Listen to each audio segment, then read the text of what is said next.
Hello, Mrs. Carr and Mrs. Fry's classes. Today is Thursday, so you're going to do a science assignment, which is awesome. We are going to continue to review eclipses. There was this great old song. It's probably from 80s or 90s. Your parents would know it. It goes, "Total eclipse of the heart." I'm an even worse singer than I am a rapper. YouTube it later. I bet your parents will know it. Anyway, back on track. We are also going to discuss satellites today. Also a great old song. Dave Matthews Band sang it. I am getting way off track today. Mrs. Carr's been in quarantine for way too long. I'm going to blink twice and then you need to send help if I do it again. Anyway, let's review the words that we know so far. We should know these words like Wikipedia by now. I've went over them so many times. So, axis. Imaginary line that goes through a rotating object. Rotating means to spin. The Earth rotates on the axis once every day or 24 hours. Daytime, nighttime, 24 hours. Revolution means that it's going around something. That's one revolution. The Earth makes a revolution every 365 and a quarter days, otherwise known as a year. So that would be 1 year. 2 years. I really hope we're not in quarantine that long. As it revolves, it follows a specific orbit. That's the path it takes. While it is orbiting, it's tilted on its axis, which means that we have different seasons if we live in the northern hemisphere or the southern hemisphere. Not so much in the equator area, because it's always getting direct sunlight. It's not really affected by the tilt. Either way, it's in the middle.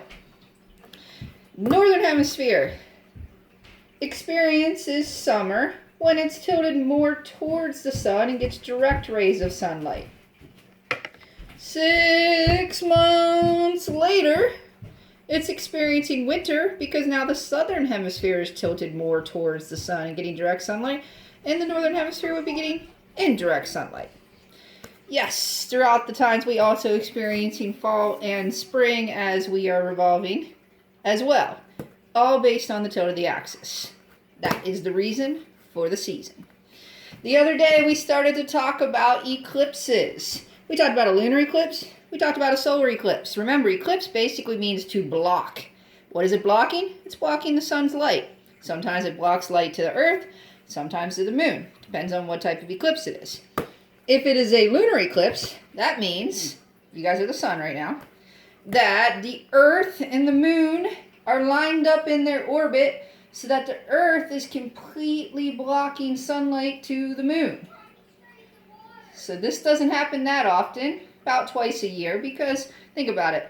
The sun is still revolving, or the earth is still revolving around the sun. The moon is still revolving around the earth, so they have to line up perfectly in line like that for it to be a lunar eclipse. The earth is blocking the moon. The moon's moving through the shadow of the earth. Lunar eclipse. Sometimes it's a solar eclipse. This is even more rare. Like I said, the last time it happened, you guys were in first grade. I didn't look up when the next one's supposed to be where we'd be able to see this.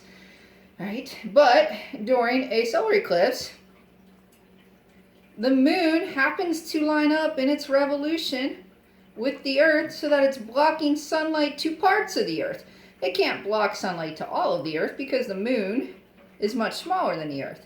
But it's a pretty cool phenomenon because let's say you're the sun, this is the earth, and the moon happens to revolve in its path. A big black shadow comes across the earth in the middle of the daytime. It's a really, really neat thing to experience. I hope you remember it and you get to experience it again soon. Thing is, you don't want to look up during a solar eclipse because a very bright flash of light will occur and it can actually damage your eyes. Alright, it's enough about eclipses for now. I want to introduce a new word today also. I want to introduce satellites. Satellites are basically anything that revolves around something else. They can be natural, they can be man-made.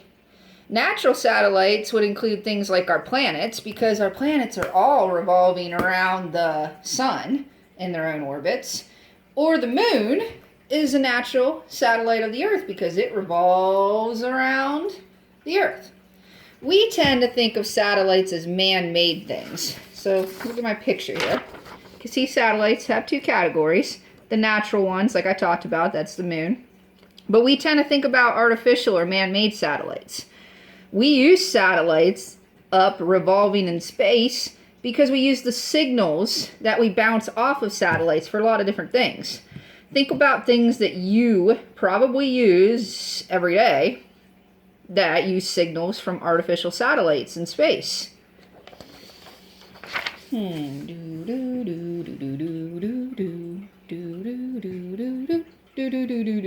hope you have a question now because my Jeopardy tune is about over. Things that use artificial satellites. Think about GPS, Global Positioning System.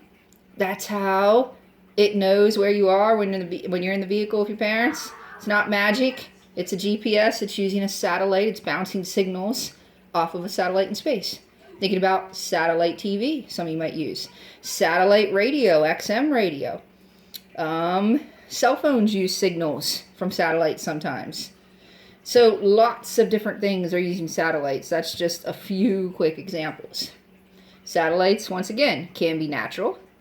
They can be artificial. It's anything that's revolving around something else. All right, that is about all for today. Make sure you go to our classwork tab, you click on today's date, click on the science assignment, follow the directions carefully before you complete it. Also, make sure you visit Mrs. Fry's page for social studies, Mrs. Jones for library, and either Mrs. Wright's or Miss Hockenberry's reading group if you're one of their students. Orchestras today, if you're in orchestra. And if you are not, iReady minutes for the rest of your class time. Oh, real quick about your assignment today. It's actually supposed to be a little bit fun and creative, okay, because you're going to write about what it would be like if you took a trip to the moon, which is Earth's only natural satellite. So we're going to tie that in. Think about what it would be like. Think about what you're going to learn about from the moon. All right, let's leave this morning message with a deep, deep thought. Think about your life. Are you a satellite in orbit, or are you the sun that everything orbits around?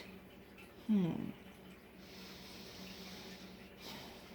right, I'm going to leave you with that question for today. Have a good one. Be creative and turn in your moon creative writings to me sometime today, hopefully. I'm anxious to read them.